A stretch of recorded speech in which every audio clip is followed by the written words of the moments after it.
This is the Legal Hands to the Face podcast with Bill Calarulo. What's up, everybody? Welcome back to another Legal Hands to the Face podcast. As always, I'm your host, Bill Calarulo. The Philadelphia Eagles 2023 offseason continues, and it continues with a lot of change.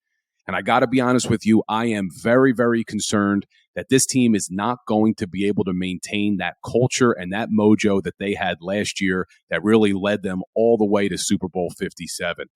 We know about the offensive coordinator and defensive coordinator changes. Shane Steichen left to go to Indianapolis. Jonathan Gannon leaves to go to Arizona. But there's been a lot of change since then as well. Gannon took linebacker coach Nick Rollis with him, who from all accounts was a stud coach, a really up-and-comer. He becomes the defensive coordinator there in Arizona. But the guy that I thought was going to be named the next defensive coordinator for the Eagles, Denard Wilson, is also gone now. There's been some conflicting reports. Some are saying that it was a mutual parting of ways. Marcus Hayes from the Inquirer says it was anything but, that he was fired by Nick Sirianni. I just don't know what this does to this team and especially this defense. We know Chauncey Gardner-Johnson is a free agent. Marcus Epps is a free agent. James Bradbury is a free agent. So 75% of your starting secondary are free agents with the exception of Darius Slay. And Darius Slay goes to Twitter and he says he really hopes Denard Wilson gets his chance as the coordinator for the Eagles. This was before they hired Sean Desai. And Chauncey Gardner-Johnson backs him up, says, I hope he does too. So he clearly is a player coach. He's clearly a favorite in that room. He was the secondary coach. He was the passing game coordinator for that defense. But the Eagles decide to go in a different route. And I'm a little bit surprised by it. They go and they hire Sean Desai from outside the organization. Sean was a assistant in Seattle. Before that, he was with Chicago for a really long time. Does have some Philly roots, coached at Temple.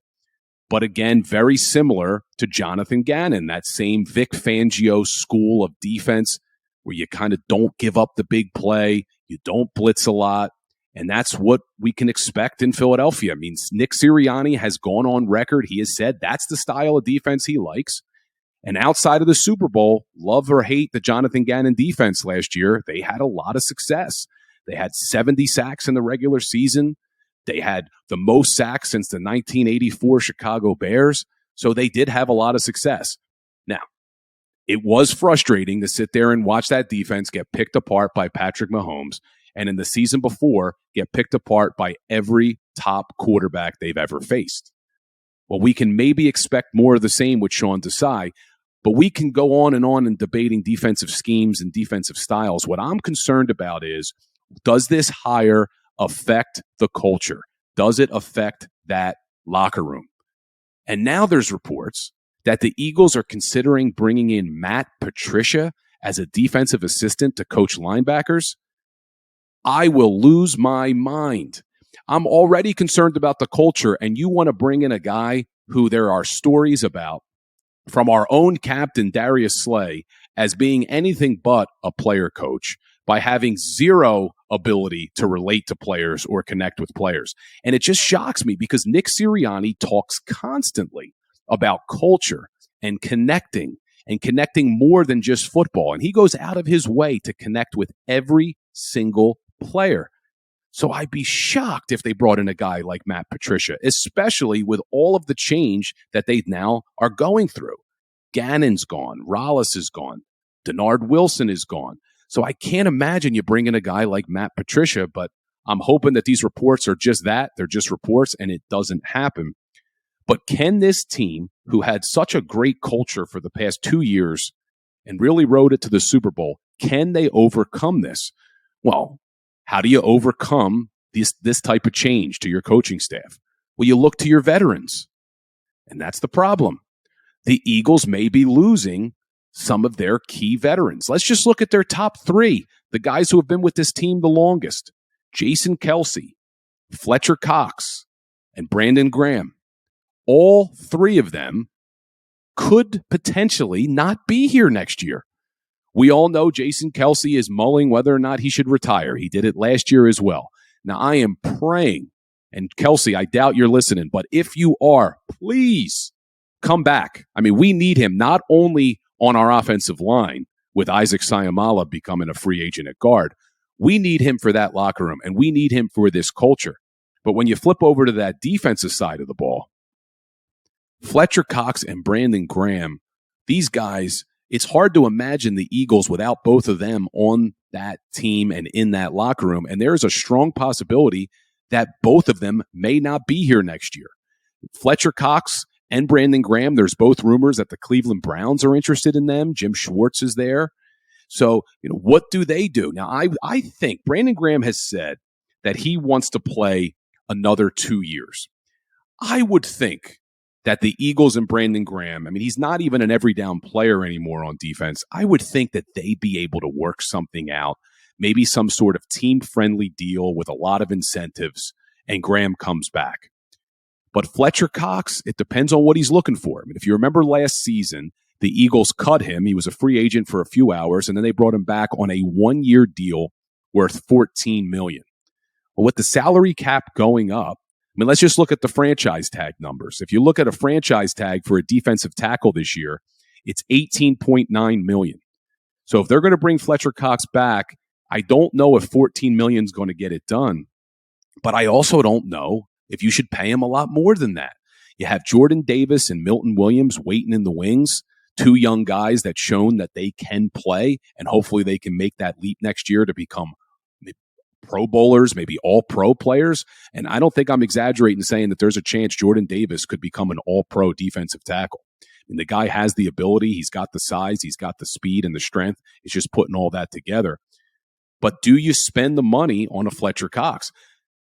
Now, one of the things if they can't bring back Kelsey and they can't bring back Graham, you almost have to bring back Cox. I just cannot imagine them going into this season with all of the change that they've had to not have those leaders in that locker room. Now, there's a huge X factor here that we haven't mentioned, and that's Jalen Hurts. I mean, really, although these guys are the veterans in that room, Jalen Hurts is the leader. This is a guy that other players want to follow, that have followed. And if there's anybody that can pick up the slack that's left by losing three key veterans like that in that locker room and from a leadership standpoint, I think it's Jalen Hurts. But I just get concerned with this much change. I mean, you already have the Super Bowl hangover, and now you're going to go through all this change.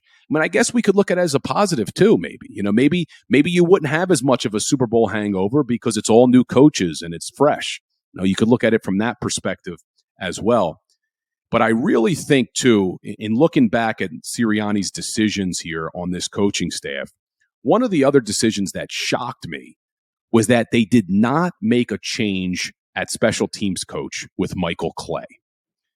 Now, Michael Clay is a guy that people were on him all season long because those special teams units did not perform well this season. Their punting was very below average. Their kickoff returns were below average. They're, in that Super Bowl, I don't even want to talk about it. We all know what happened in that Super Bowl. But they not only did they bring Michael Clay back, they give him an extension and a raise. And I really think that if the Eagles did not lose Shane Steichen and Jonathan Gannon and Nick Rollis, that there was a chance that we would not have seen Michael Clay this season. But I think Nick Sirianni, being as big on culture as he is, probably didn't want to make that much change to the coaching staff. To have three coordinators all leave in an offseason would probably just be too hard to overcome. Now, the one positive here is, although the defense is going through a lot of change, the offense, although we lose Shane Steichen, should be relatively similar. You have the same coaching staff. All they did was they promoted Brian Johnson, who was the quarterback's coach, who has a lot of experience with Jalen Hurts, actually played high school football for his father. And, Brian Johnson is a guy who he's played the position. He played at Utah for many years. He's coached in college. He's called plays in college. And I think that's a very important thing to note here, because for the Eagles, Nick Sirianni does not call plays. Shane Steichen was the play caller. So whoever's coming in as this offensive coordinator is going to call plays, and that's going to be Brian Johnson's job now. So we know he has experience calling plays. He did it at Florida. He also coached at Mississippi State. So this is a guy who's been around for a long time, never called plays in the NFL. In fact, the only team he's ever worked for in the NFL is the Philadelphia Eagles. But I'm hopeful with his experience and his relationship with Jalen Hurts that they're going to be able to not miss a beat.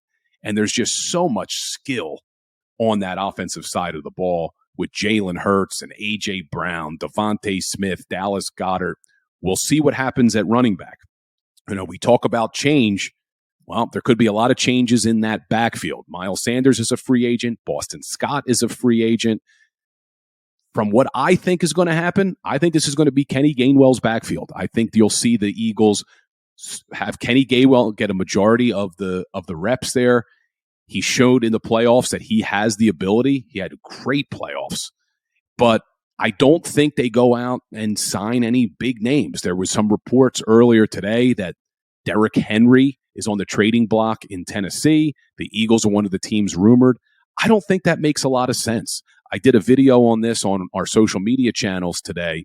If you look at Derrick Henry, and I like to compare him to Ezekiel Elliott as far as the amount of carries they have, and you can start to see the decline.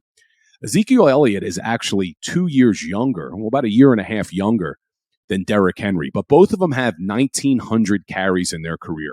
And if you saw what happened to Ezekiel Elliott this past season, he dropped to under 4 yards per carry average. He was actually in the threes. Derrick Henry last year was still averaging 4.4 yards a carry, but that was a big drop from his best year. At one point, this is just mind-boggling, but at one point he was averaging 5.4 yards a carry. He's on his way down. And I think as you start to see him get older, he's 29, does he take another step backwards? And what do you have to give up to get a guy like that? He's on the final year of his deal. It would carry right now, if they don't renegotiate the deal, it would carry a $16 million cap hit. I just can't imagine the Eagles would let a guy like Miles Sanders go and then have to give up draft capital to bring in someone like Derrick Henry and pay him that much money. So I don't see that happening. I think what you'll see the Eagles do is run with Kenny Gainwell. You have Trey Sermon, who they kept around all year. They picked him up off the 49ers practice squad, I believe, in the offseason. They kept him on their active roster all year, although he never played. So they must be high on him. You have Gainwell, you have Trey Sermon, and I wouldn't be surprised if they used a draft pick on a young guy. I don't think they're going to use a first-round pick. I know a lot of guys are hopeful, hey, I hope they draft this guy or that guy in the first round.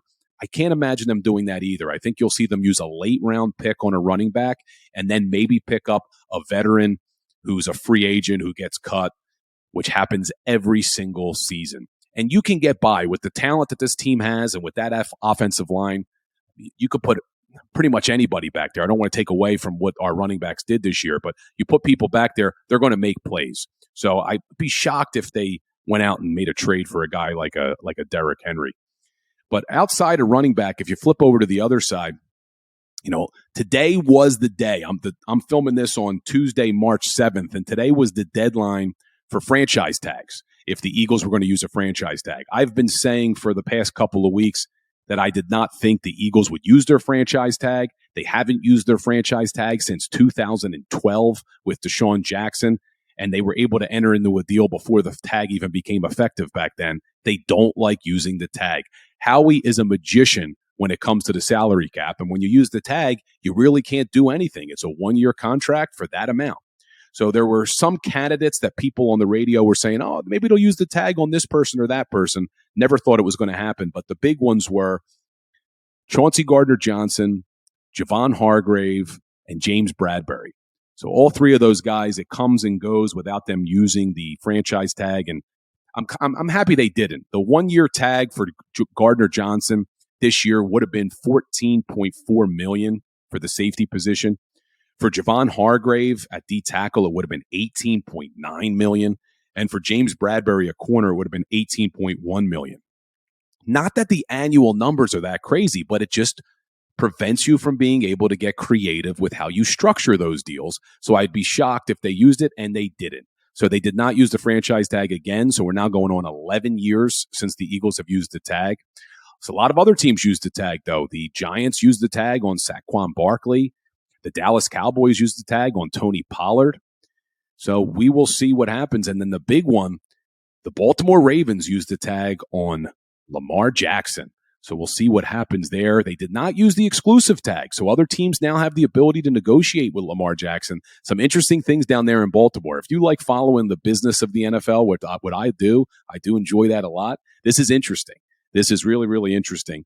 And Jalen Hurts, still waiting for him to get his new contract, but some other chips have fallen. You know, he's sitting back waiting for some of these guys, these other quarterbacks to get their deals, and some of them came in. Geno Smith gets 3 years, $75 million. Derek Carr, 4 years, $150 million for the New Orleans Saints.